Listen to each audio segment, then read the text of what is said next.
Okay, and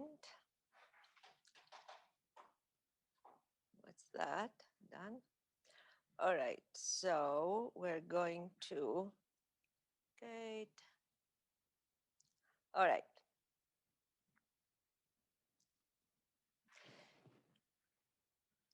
So just before we start, so today we are going to, let me see, today we are going to cover the, we will continue with magnetostatics, but then starting this Sunday, we are going to continue from the problem solving session.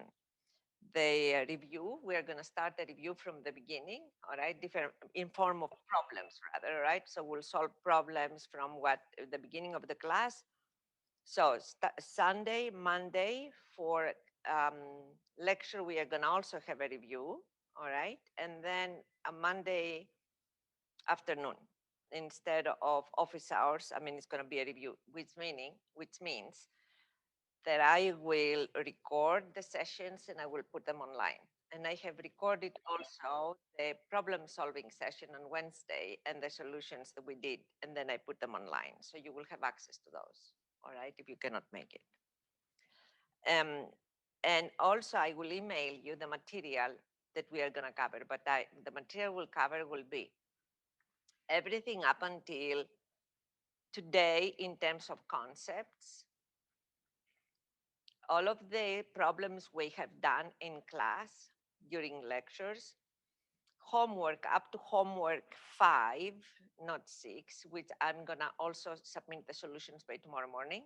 So you'll have access to the solutions. And the sections from the book, only the sections that I have included on the main page, which are very specific. We have gone over many chapters, but we have covered very limited number of sections from each chapter. Right? So that is the material we are going to cover.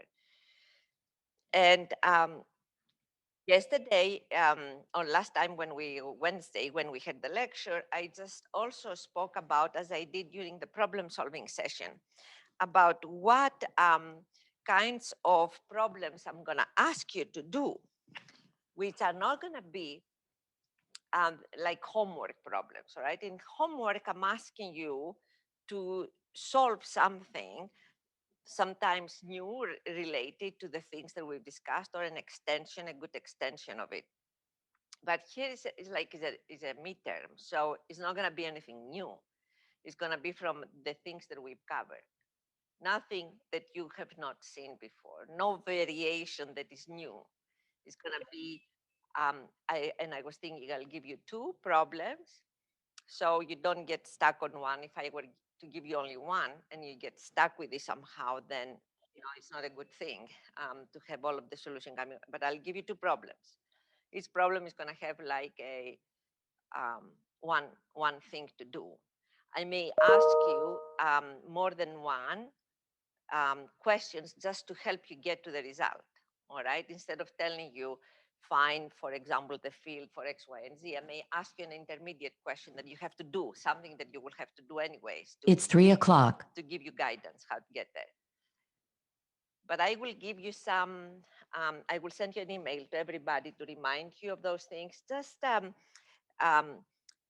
it will be open everything also. All right, you will have access to your notes, you will have access to everything that we've done in this class. You can go to the web, you can do all of these things. But if you get things from other places, which is fine with me, make sure it's the correct one. Don't just go and get something and put it there. All right, so that's the only thing. But we'll talk about this. I would like to review a little bit the magnetic flux idea. We went through this last time, but I wanted to say one thing. Magnetic and electric flux entities are like concepts. Both electric and magnetic flux densities are vectors. All right, and that means that as a vector, as I move in space, you can follow one line. All right, so a lot of times when we show the electric flux density, we show a line, we show lines. And the same thing with the magnetic flux density. So you see here, then you have, and let me do this. And so you have here the lines, all right? So that's how we show also D. D is the electric flux density. B is the magnetic flux density. It's like that. You can see it. So they go like that.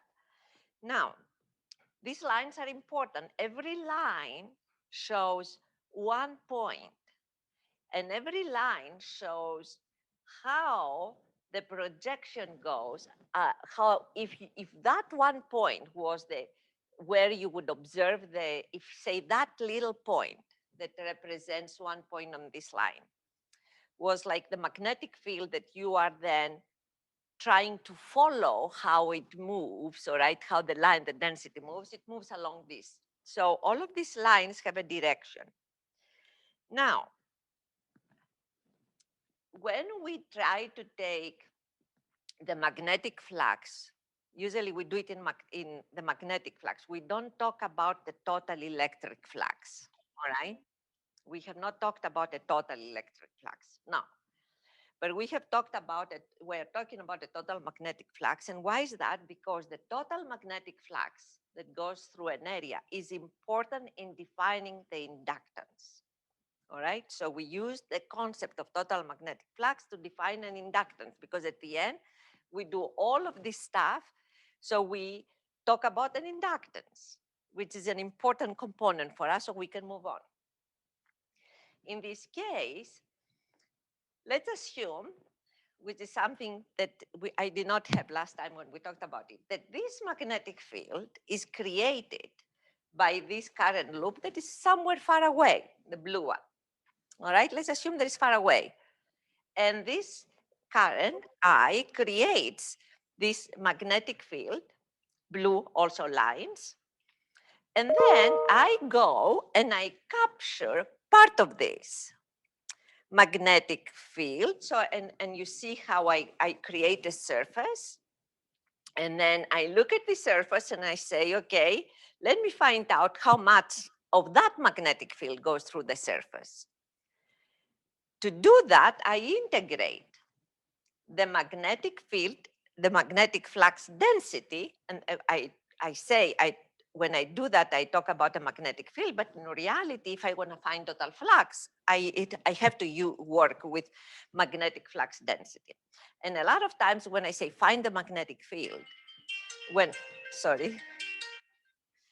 lot of times when I say find the magnetic field, and now when we talk, the two of us talk about something and I say, oh, the magnetic field of X, Y, and Z. I may mean the magnetic field intensity or the magnetic flux density. Both of those in the discussion are okay to call the magnetic field because they are related with a scalar function, all right? However, in a problem, then I have to be very specific. If I wanted you to find H, I will say find the magnetic field intensity. If I wanted you to find flux, I will say find the magnetic flux density. So here, the magnetic flux, of course, will come out of B.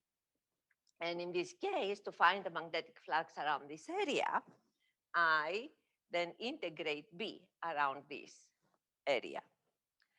Now, if I say I follow a number of lines, all right, and I said for the magnetic field, specifically those are closed paths.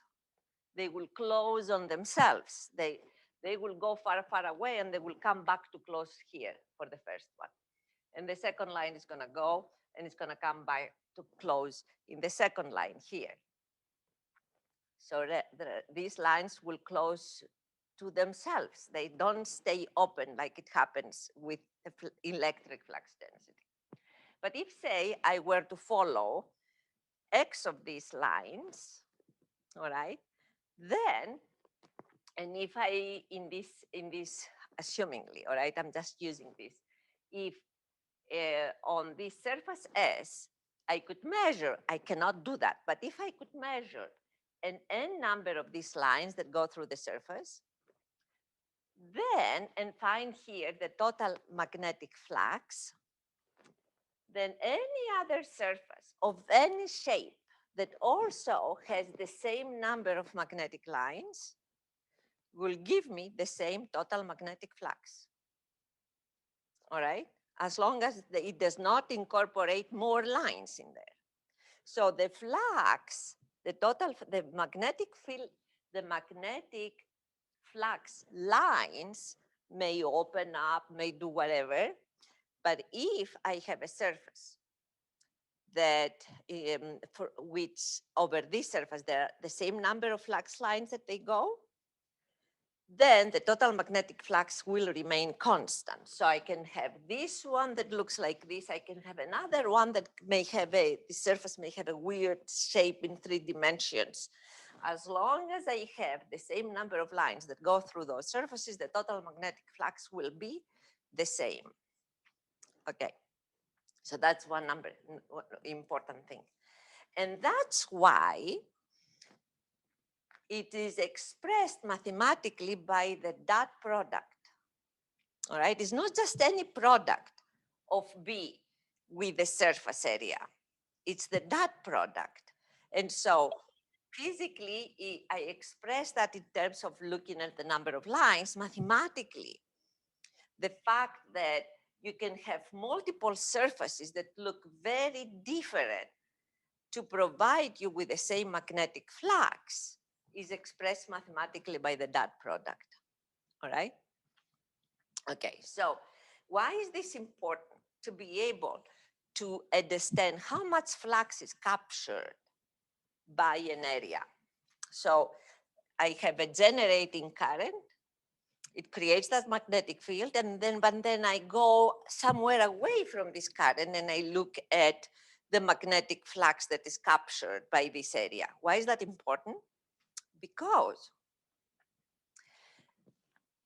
this magnetic flux, if that area was defined by another coil or another loop, conducting loop, this magnetic flux that it goes through this other loop that in the beginning was neutral is going to induce a current.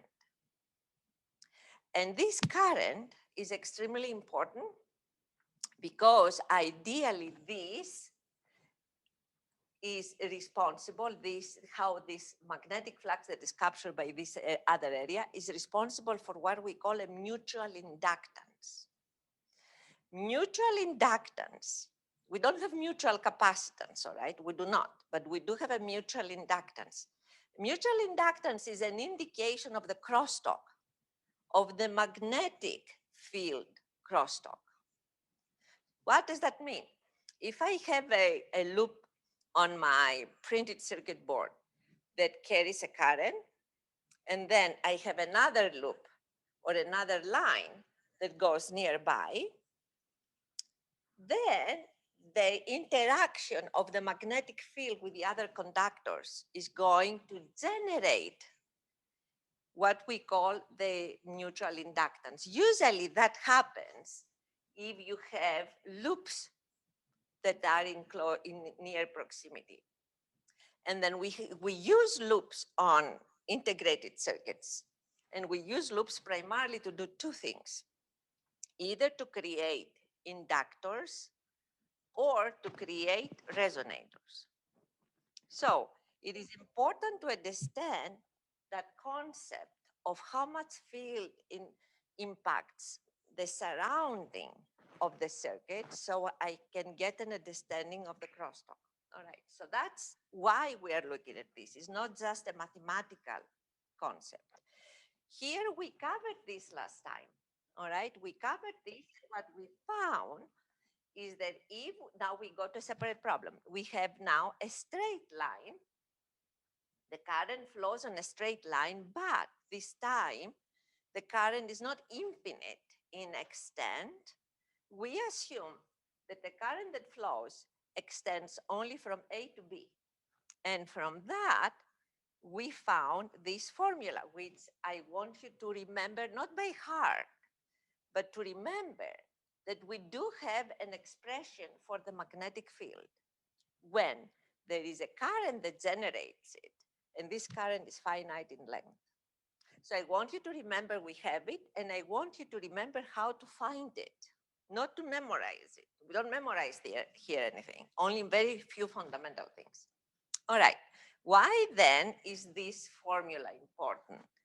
Last time we started talking as an example of a square, but now I put the solution here together for you. All right, so I would like to go through this again. I will not give you another square, but I may give you something that is half of it. I may give you something that is like half of a square. I can give you whatever I want. It does not have to be physically realizable, all right? So I can give you half of a square that has like one like current like this, the other current perpendicular to it. It's like a corner like that, and I can ask you to find the magnetic field at some point. You will do exactly the same thing I'm doing with a square. And what is the process? First of all, in every problem you do, either in electrostatics or magnetostatics, what is the first thing we do? We try to find the direction of the field. You should not try to do any other calculations before you have a good understanding of what is the direction of your field. Because if you don't do that, and then you rush and get an equation and you plug in and everything, you do that, then the direction, if you don't have the correct direction in place, the rest of your problem is going to be inaccurate. And you're not going to get many points by copying a formula, all right?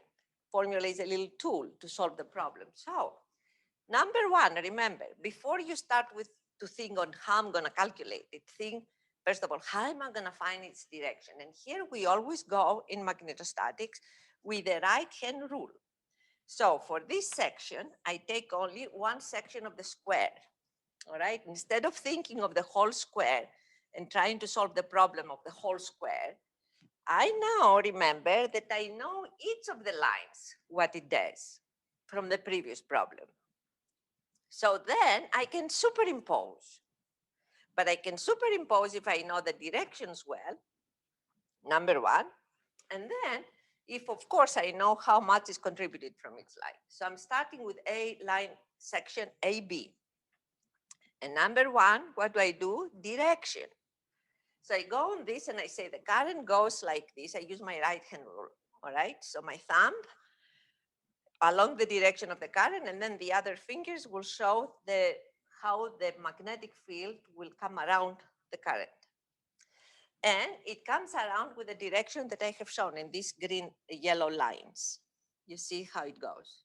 It goes like that. All right, around. I mean, it is not, here unfortunately runs the other way, but it shows the direction, how it goes. Okay, so now I know the most important thing, that on next to the point O, where I need to calculate the magnetic field for the square, on the plane of the square, the magnetic field comes out of the plane. So that's how I understand, and I indicate the direction by this circle and the dot in the middle. It says that the magnetic field at that point comes out of the plane. And then after I do this and I indicate the direction, now I go to the formula to plug in the formula carefully and then get the result. So I'm writing here that the magnetic field HAB, which is this one, HAB, that magnetic field can be written according to the formula that I have derived previously, can be written as I divided by a constant, O prime is like half of the side of the square, times this difference of the two cosines, where A sub B is this y, the external angle, and A sub A is the internal at point A. For this rectangle, for the square, excuse me, for this square, this internal angle is 45 degrees, because O is at the center of the square. The external, therefore, is 135. I put all of the angles here, that 45 on the left, 45 on the right, 135 there. So the two angles that I have is 45 and 135, and then I plug into the formula, and it gives me that. It gives me now that at point O, the magnetic field comes out of the plane, is right here, and the value for this magnetic field is this one, all right, down there. Okay, now I'm ready to do the rest. Now I'm not going to repeat the same thing exactly, but I will just go and say, indicate the directions of the field from the other sides. So BC, I use from section BC, from the side BC, I'm using the right-hand rule, and again find that the magnetic field at the center of the square that comes out of this section is also coming out of the plane. And BC, because the distance from that, the magnetic field coming from BC, because the distance of that center of the square from that line is identical to the previous one, and the relative position is going to be identical. So practically, if I go around and do this, what you see for each of the other sections of the square sides, you see that the magnetic field from every side is identical, both in direction and in value. So now I can sum them up. So the total magnetic field is 4 times the magnetic field from one side. And therefore, I plug in numbers and I find this value, all right? That's how we will solve problems. If I were to give you another shape that is made by short sections, all right, you're not going to go and use Biot-Savart law as we did to find the original, but you're going to try to synthesize the solution from the things that you know. That's what I'm going to be looking for in the midterm, for you to synthesize a solution from the things that we have already seen, not to derive from scratch a solution, okay? All right, any questions so far? Could you go back up to where you found HAB again, real quick? Here. Yeah, right there. Thank you. Okay, cool. Thanks. You saw that? Any questions about this? It's also already, I have uploaded that on your, on Canvas. So it's already there, all of this. Okay. Now, how did you find the U naught constant? which one? Mu U naught, yeah. The book, on the book, look at the book, this constant, epsilon naught and mu naught are given. And is just, if you open the book on the front cover, is inside there, the value for mu naught. Okay? Okay. Also, make sure that you understand how to get the units for B is Tesla or Webers per meter square. All right? We talked about that. Now, what I would like to do here is a slightly different problem. I have a current, and then here I have an area.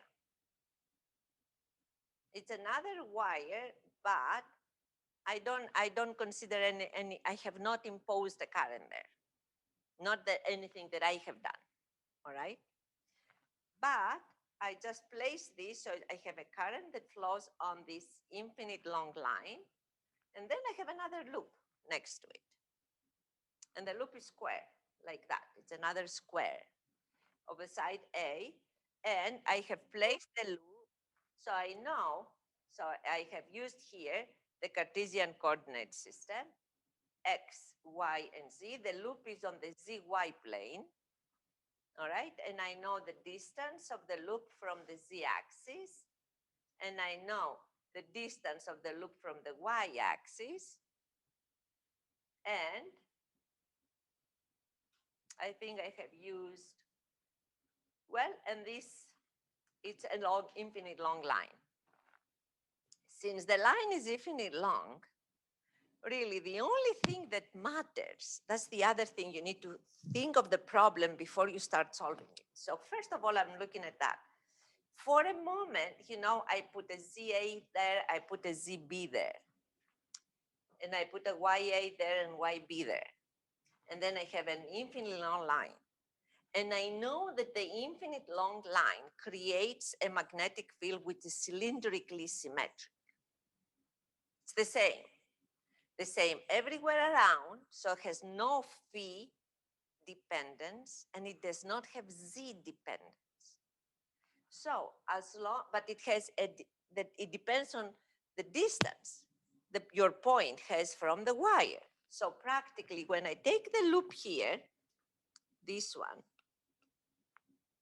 what really matters with this loop is not how far up or down the Z-axis is, but how far along the Y direction that loop is from the wire. Because I can move it up and down the Z-axis, and because my current is infinite long, I will see exactly the same thing if the distance from the current remains constant. So you have to see that, all right? So how do you keep that in mind? By remembering, try to remember try to visualize how the magnetic field, for example, from an infinite wire is gonna look that carries a current. And if you visualize that field, then it should be able to come to this conclusion easily.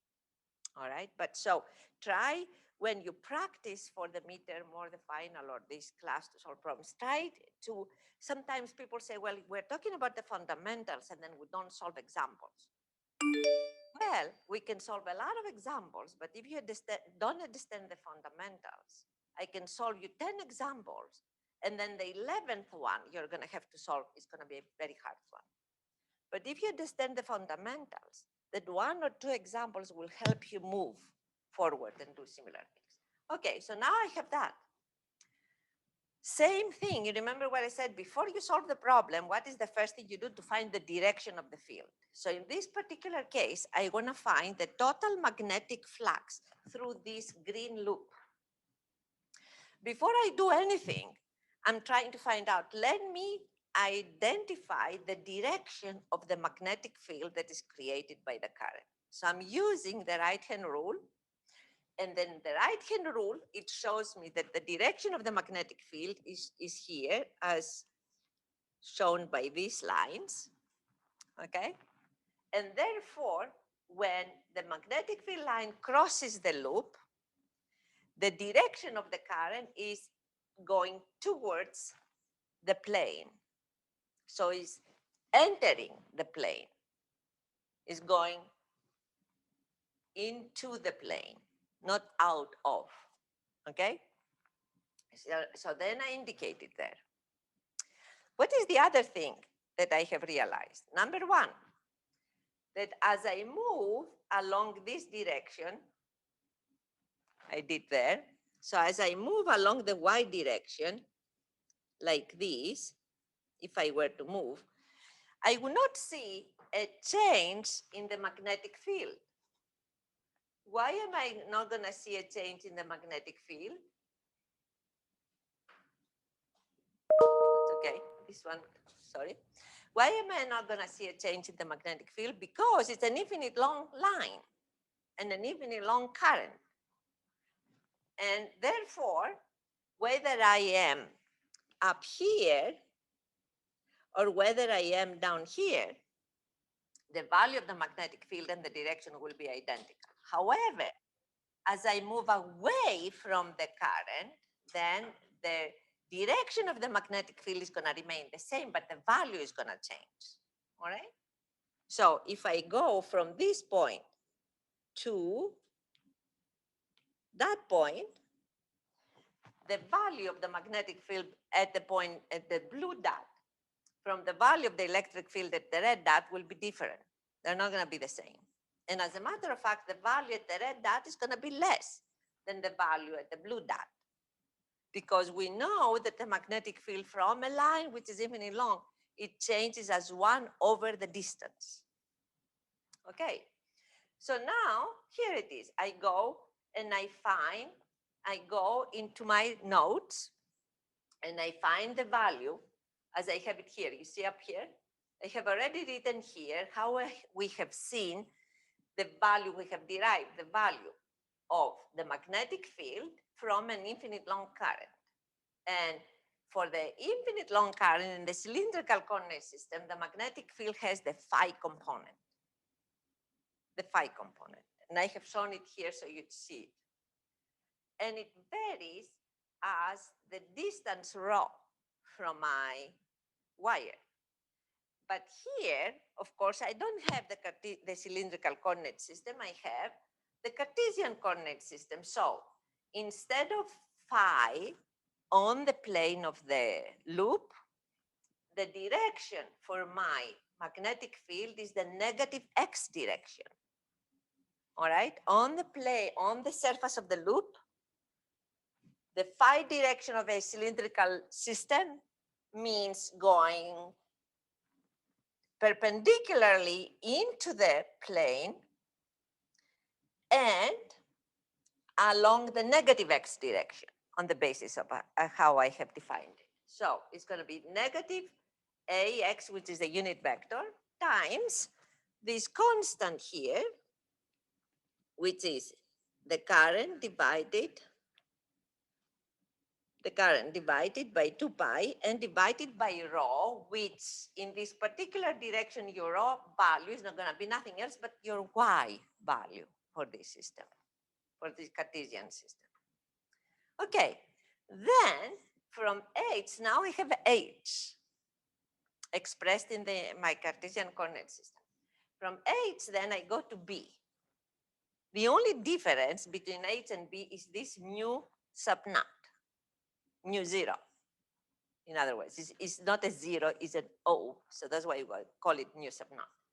Mu sub naught is the magnetic permeability of free space, and is given in the book, is usually, as you will see when I go down, 10, it is 4 pi 10 to minus 7 something, all right? And is usually in Henrys per meter, the units. So now I want to find the total flux that goes through this square. So I will have to integrate over the surface of the square, and I have the dot product to integrate between B and the surface S. The direction of the surface, I choose it to be along the same direction with X, with B. So I choose the direction of the surface because, you know, it could be either in the positive X or it could be in the negative X, because I don't have any other reason. I mean, the surface, you know, if you have a surface like this, and then the only indicator of the direction is that it has to be perpendicular, and it's going to be either this or it's going to be like that, all right, from the other side. But I chose to be along the negative X. And this gives me, if I substitute there, it gives me an integral at the end. What is this? Minus ZA to ZB, it should be. I don't know why. Sorry, let me write it here. Z. All right. It should be this integral, which in fact, first of all, there is no Z dependence, so the integral from ZA to ZB dz is just the side of this square. Okay, the difference between ZB and ZA is just A, the square. And then I do this, I put A there, I put the constant, which is mu naught I over 2 pi, and then I have to integrate from YA to YB of 1 over Y. And when you integrate 1 over x dx or 1 over y dy, you find a logarithm, natural logarithm, all right, and gives you this result. But the difference between YB and YA on the basis of what I have given you, that YB is 1 centimeter, YA is 1 centimeter, and YB and the alpha is 3 centimeters. So YA is 1, YB is 3 plus 1, 4, and that gives me 4. And I plug in and I find the value of psi, which now, because B is in 1 Tesla, which is 1 Weber per meter square, when I integrate B over a surface, the result is going to be in Webers. So the result, which is the total flux, has units of Webers. The flux density, the magnetic flux density, which is B, has Webers per meter square. That's why it is, because it's surface density. So, however, the Webers per meter square, we call it Tesla, all right? We have a different name. And so these are the units. Any questions about this? So did you say you could negate the integral for over z because it wasn't dependent on the z coordinate? Was that? Nothing negated, it's just a simple integral that gave me a. So this integral here. Oh, okay, because a is the length, and then Yes. that's why you multiply. Okay. Yeah. I just didn't see that. All right. Any other questions about that? Okay. Then we go to something that we have seen, not exactly before, but we have seen something similar before. And I will remind you. So here, what is the difference between this one and the infinite current filament? Is that in the filament, the infinite current, we have all the current flowing through one line on a filament. The whole current is like the equivalent of a point charge, all right, where all of the charge is at one point. Point charge at one point. A current filament is where all the current flows along one line. Now, here we go, which is something more practical, obviously, because if you have a conducting material, not a perfect conductor, we'll talk about this later, but a conducting material, where the current can flow through the whole material, then practically your current is not going to flow through one line. Your current is going to flow through an area. So here, the problem that I created, I call it magnetic field from a current rod. A rod is like an infinite long, like a cylinder, right? But it's not like a cylinder, a conducting cylinder. The rod means that you have material in the center that is not like only a shell that goes around it. So a rod is like an area that has a cross section, which is a circle, like what you see here. The cross section is like this, and then it's infinite long. Now, in this particular case, I call it a current rod because the current flows uniformly through this area. So I have a current whose density, the current is uniformly distributed. So the current has a current density which is constant. All right, so uniformly distributed, it means that my total current will be the density times the area. Okay, so if my density is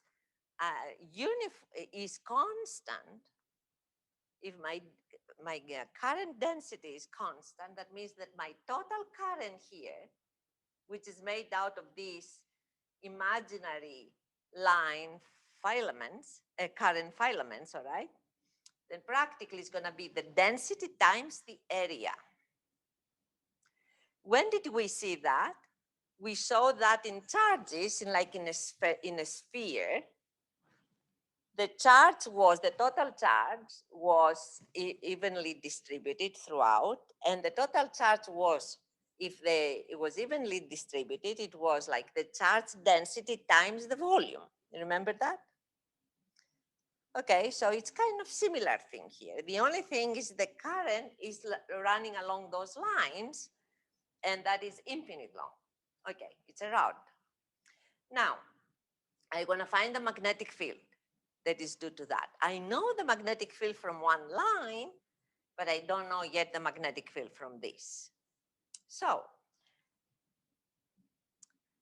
one thing you need to keep in mind, because we talked about this, when you have a source, in that case is our current, that has cylindrical symmetry, like the filament had cylindrical symmetry because the current was everywhere the same and it was infinite along this direction. It was straight, nothing changed. In the rod, you have the same thing. You have a uniform current distribution, so it's independently of rho and inside the rod, n of phi or phi, n of z, it's the same, and it's cylindrical. All right, the rod is the same, it has the same cross section everywhere. This problem has a cylindrical symmetry. So what did we say? In problems with cylindrical symmetry, we do not go to Biot-Savart law. We apply Ampere's law. Because simpler. That should remind you of what we did with the sphere and the charge, where we did not apply Coulomb's law, but we applied Gauss's law. All right, so the techniques that we've learned there somehow also apply here, the techniques. That's why sometimes we call the two problems dual problems, all right? So, first of all, I keep that all here, all right, as I'm looking at this problem and I wanna decide how I'm gonna solve it. Again, what is the first principle? Find the direction of the magnetic field. Don't do anything. Don't even dare to move to anything else without knowing what is the direction of the magnetic field. So that is the first one. So all of these little currents that you see, since they create really a current that is distributed. That's the only thing they do. And therefore, because it's cylindrically symmetric, this is going to be uniformly, carrying the current density and has the same cross section everywhere. And then it goes along the z-axis without any variation. That means that my magnetic field around it is going to also be cylindrically symmetric. That's number one. Then let me see how these currents go. They go along my thumb, okay? I use the right hand rule, and they go like this. Therefore, the magnetic field is going to have this direction of the blue line. So that is so far. Okay. Now, I said, since this is cylindrically symmetric, and I found the direction of the magnetic field, which is here, now I have also decided to use Ampere's law.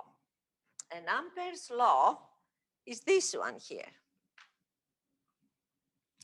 Ampere's law says that at any point in space, the curl of the magnetic field is going to be equal to a current if there is a current going through that point in space. If there is no current going through this point in space, it's going to be zero. But if there is a current that goes through this point in space, it's going to be the value of the current that goes through this point. Okay, now I apply Stokes theorem, the dual of the divergence theorem. Okay, it's Stokes theorem in magnetostatics. Stokes theorem says that I can take this curl and then I can integrate it over a surface, not closed surface, open surface. And this then become, according to Stokes theorem, it says And then that you can go from here to there, and that is Stokes theorem. We used Stokes theorem to find the magnetic field from a current filament, if you remember. We used Stokes theorem. We used Ampere's law and Stokes theorem. So now we do the same. But look at what happened here. When I integrate over this surface, what is interesting is that in the first, on the left-hand side, I can apply Stokes theorem and reduce that surface integral into a closed line integral. But on the right-hand side, where now my surface is this blue one, this is what I selected as my surface, all right? This blue circle, which is outside. If I then integrate my current density everywhere on this surface, what does it give me? It gives me the total current, all right, which is all coming out of here, because it's all here concentrated in the little circle in the center and the rod, and then there is zero everywhere else. So it gives me the total current density. Excuse me, the total current. How much is the total current here in this area where you see the green little circles? For these green circles, just show, you know, the lines, just to show how the lines go. Okay, what do you see here? It's going to be, since the density is uniform, is going to be the area of the circle times the density. You agree? Okay, so that's what I got here. The area of the circle, which is pi a squared times the current density. So I'm good with that. Practically, I know how much it is. Now, on the second, on the left-hand side, I have this closed line, all right, integral of h dot dl. What to remind us on how? Let's go back to remember how we did that for the infinite line. So since h, this is my surface, and c is going to be the line that encloses the surface. Since my surface is a circle, the area of a circle, then the line is going to be the perimeter of this circle. All right? And how do I find the direction of the line? I find the direction of the line primarily from the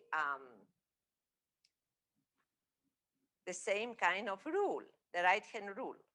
So if my current comes this way out from the wall, from the plane, then since I consider the direction of the surface to be the same with the direction of the current, all right, it is convenient.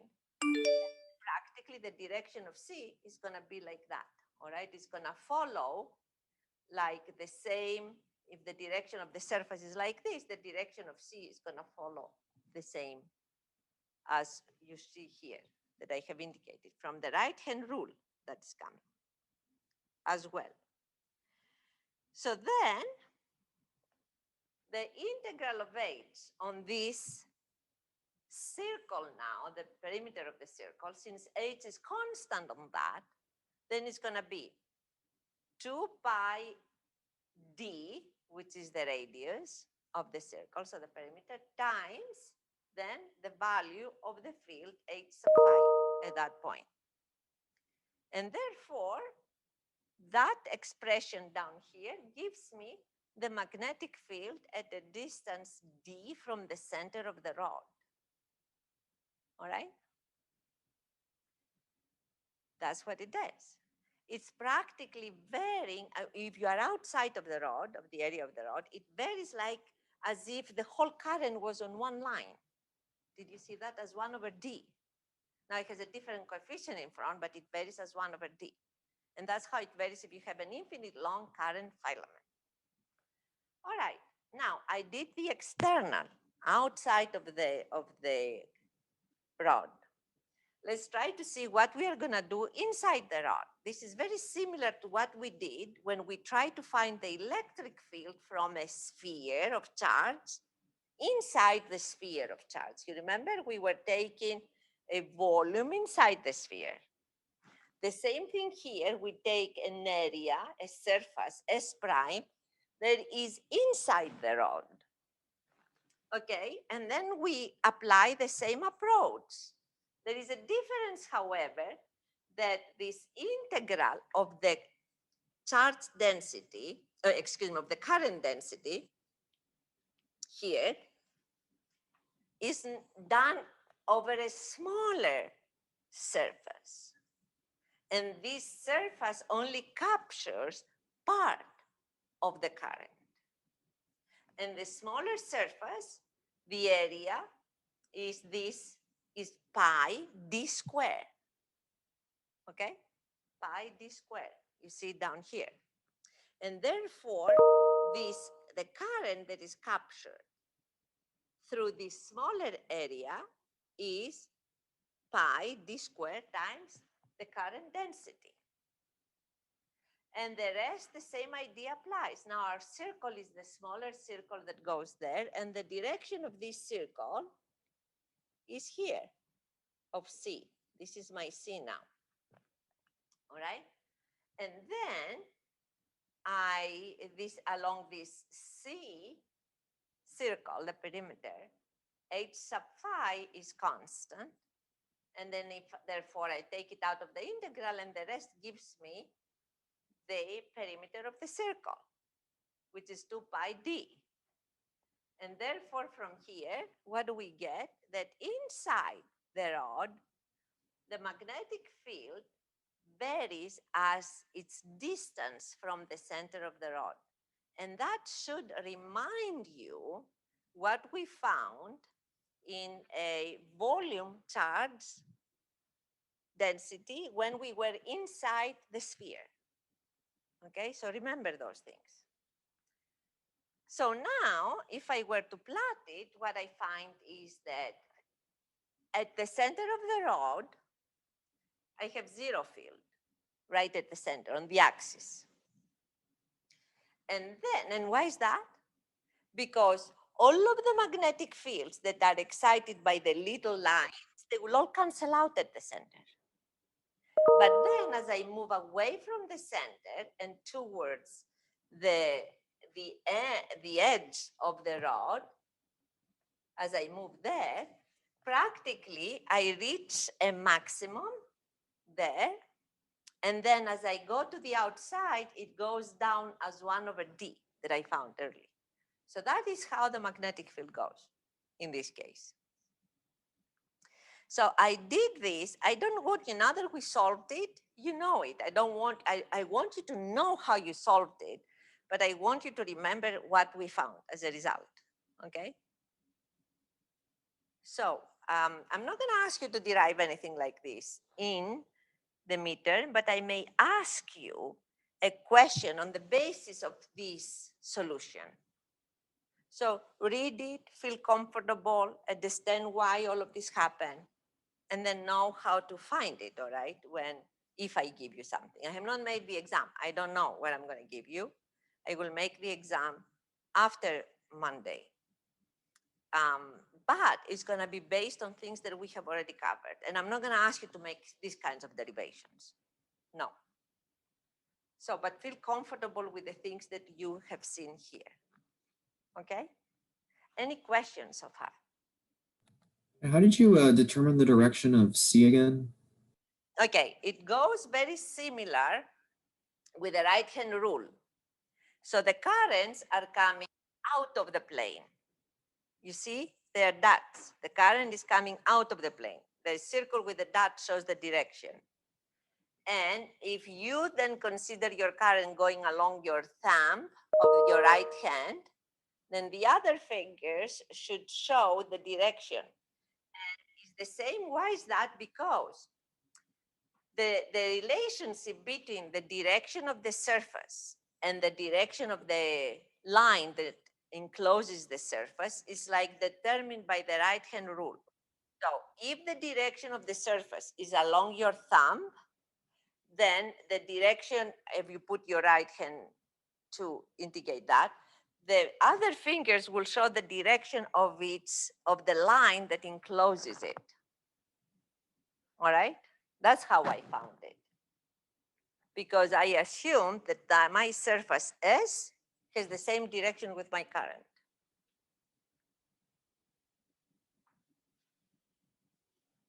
Is that okay? Okay, so just based off of the direction of the current, right? Using the right-hand rule. Yeah. Okay.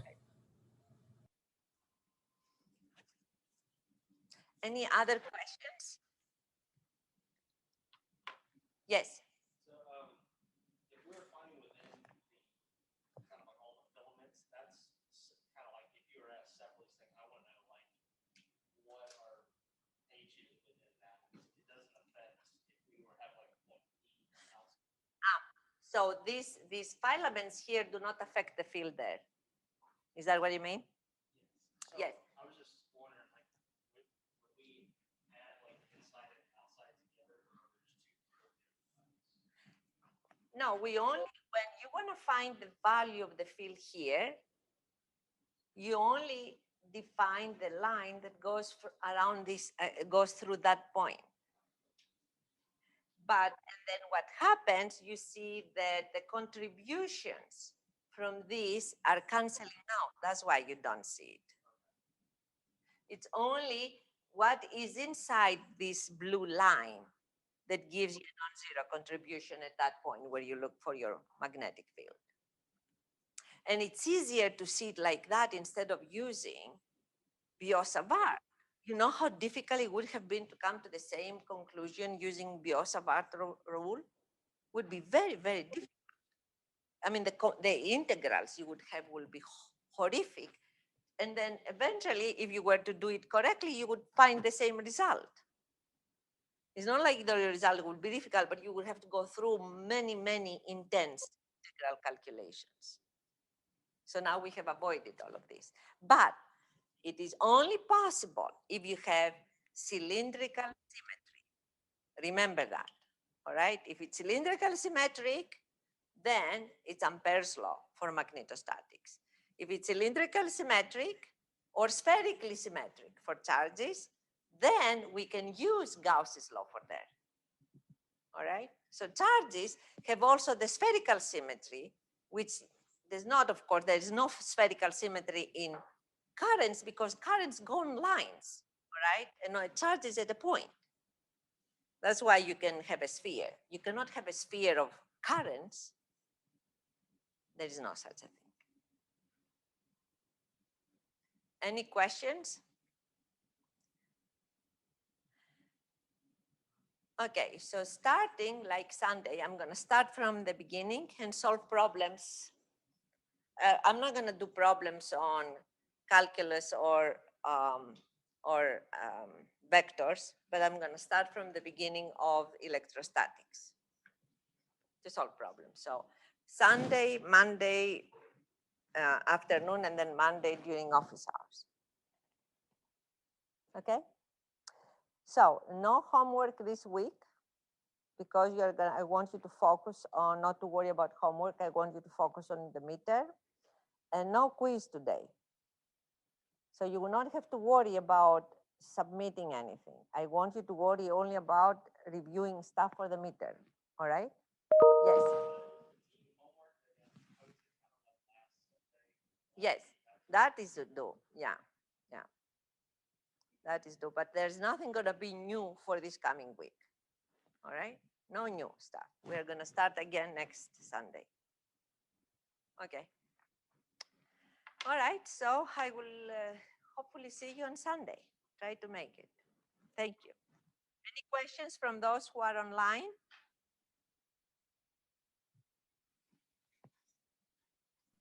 I just have a question. I'm not sure if you've said already.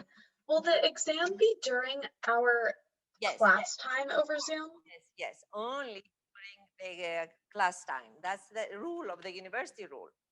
Okay, and then if we have accommodations, that's different. And Does either that run after the Zoom call, or should I email you about that for the specific exam? there are three possibilities. Either you can start before, you can, or you can start at the same time and then continue after, or do it at a different time if you have other courses.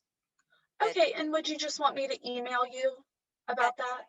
Email me, yes. Okay, thank you so much. You're welcome. Okay, thank you. Have a nice weekend.